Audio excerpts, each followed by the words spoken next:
With for today's video mga pards, this is the continuation of my visiting the farm yesterday. Pero bago ang lahat mga pards, must be Pards TV na lagi nagpapaalalang piliin lagi ang magpakabuti. Pards, pauwi na akong dito pero naisip ko na pumunta muna ako kay mama, yung magulang ni nanay, at pumunta muna ako dito. Pre, dating gawi, marites lang yan. Sariwa namin yung mga usapan namin before. Mas namin na pinakamasaya. Balik-balik na lang mga pards. Mga pards, dito talaga ako lumaki. Dito ako nagkaroon ng mulat. Sinasabi na namulat. Pero hanggang high school mga pards, dito ako nakatira. Totally nakatira dito. Pero dito lang ako talaga nakatambay araw-araw. Minsan dito din ako natutulog. Nanay or si mama is yung kasama ko lagi. Pitas ng sili hanggang alas 2 ng hapon. Pipitas ng sitaw hanggang alas 7 ng gabi. Ng munggo hanggang alas 7 or alas 6 ng gabi. Nakakulos ni nanay. Pero na alam mo ba, naisip ko dito, gumagabi na. Inaamoy kasi akong spaghetti parts kaya nagpapagabi talaga ako. Talagang sabi ko, maya-maya na lang akong uuwi pag naluto na yung spaghetti.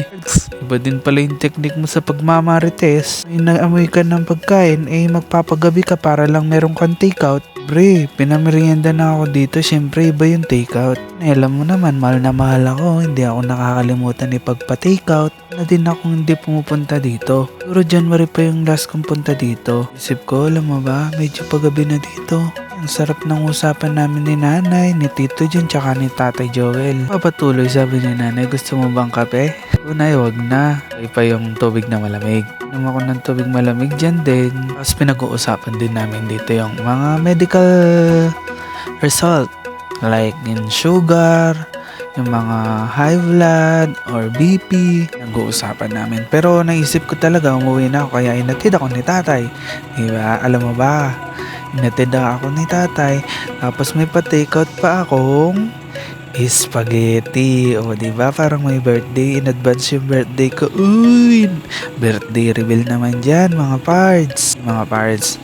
Isang araw magpo-post ako kung kailan yung birthday ko. Sige, invited kayo mga pards. And then, tumatanggap din ako ng mga sponsor, ng cake, ng spaghetti. Ayun, pwede din naman ng cash. Uy, talaga pards. Awit! Pards, papatuloy tayo dito. So, pagpapatuloy nga, dahil nga wala naman masyadong sasakyan dito, mag-isa lang nagdadrive si tatay, kaya chill lang kami kahit medyo mabilis siya magpa-andar dyan, pero safe pa rin kasi nga wala naman ang mga gaanong sasakyan dito. Kaya yan, sa pagpapatuloy, malapit na din kami dito mga pards. Ayan pala, meron palang kasama dyan, yung pinsan kong isa si Pundong, kasi lang nasa back ride ni tatay, kaya ayan, di ko siya na-video. Yun, lumipat na kami, nandiyan na kami sa o paano mga pards, malapit na ako magpaalam nito. Magpapasalamat muna ako kay tatay.